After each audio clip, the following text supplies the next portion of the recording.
Today, you'll be learning how to write a metaphor or simile poem. When you finish this lesson, you'll be able to write your own metaphor or simile poem. A metaphor is a comparison of two unlike things which are not literally true.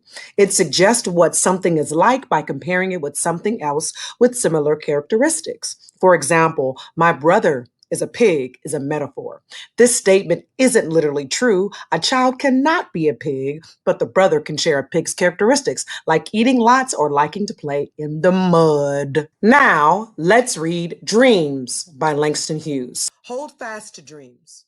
For if dreams die, life is a broken winged bird that cannot fly. Hold fast to dreams, for when dreams go, life is a barren field frozen with snow. Now, I'm noticing that there are two lines, or there's one line, or the two lines that really represent a metaphor, or that is a metaphor. Life, so right here, it says, life is a broken winged bird, right? Is life really a broken winged bird? Is it literally a bird? No. But when you say life is a broken winged bird, maybe you think about that maybe a broken winged bird can't do what? Can't fly, can't get to their destination, is hopeless, is sad, is depressed. Okay. Life is a broken winged bird that cannot fly if your dreams die. Okay.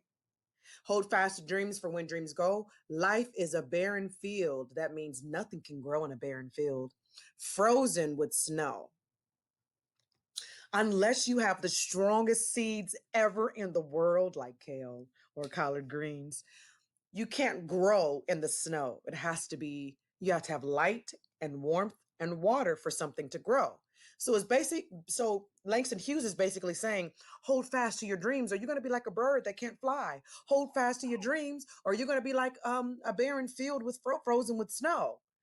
So think about how you might write your metaphor poem, because this is a metaphor poem because it doesn't use like or as. For grades 6 to 8, we'll be reading the poem Fear by Raymond Carver. Are an older student, or you feel like you have a good idea of how to conduct or write your own poems, then this is a great one for you. Fear of seeing a police car pull into the drive. Fear of falling asleep at night. Fear of not falling asleep. Fear of the past rising up. Fear of the present taking flight. Fear of the telephone that rings in the dead of night. Fear of electrical storms. Fear of the cleaning woman who has a spot on her cheek. Fear of dogs I've been told won't bite. Fear of anxiety. Fear of having to identify the body of a dead friend. Fear of running out of money. Fear of having too much, though people will not believe this. Fear of psychological profiles. Fear of being late, and fear of arriving before anyone else. Fear of my children's handwriting on envelopes. Fear they'll die before I do, and I'll feel guilty. Fear of having to live with my mother in her old age and mine. Fear of confusion.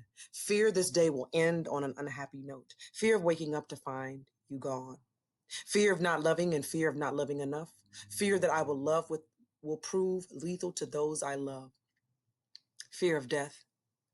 Fear of living too long. Fear of death. I've said that.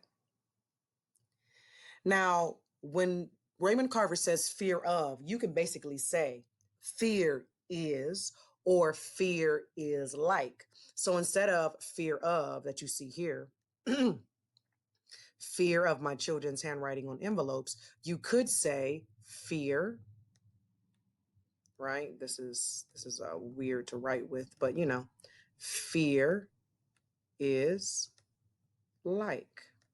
Okay? Fear is like. All right, I'm getting used to that, y'all. Okay, so you could say fear is like my children's handwriting on envelopes. Fear is they'll die before I do. Fear is like having to live with my. So he's using an abstract idea because you can't touch fear, you can't taste fear, you can't smell fear, you can't see fear, right? But you can feel it.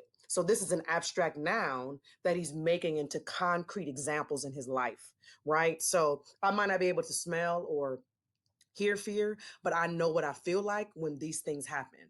Fear they'll die before I do. Fear of having to live with my mother in her old age and mine. I mean, this gives people some anxiety, or this gives him some anxiety. So think about things. Here's what I came up with. I wrote a metaphor poem like Langston, and then I tried to write a simile poem like Raymond Carver. Take a look and read over them so you can get an idea of what you want to do for your metaphor or simile poem. Your job today: write your own metaphor or simile poem. If you are 8 lines, 9 lines, 10, 11, you get the point. I will set the timer, or you can set the timer for 20 minutes. Take more time if you need it, and send your written poem to me, berryandcoNYC@gmail.com. I cannot wait to hear your poem.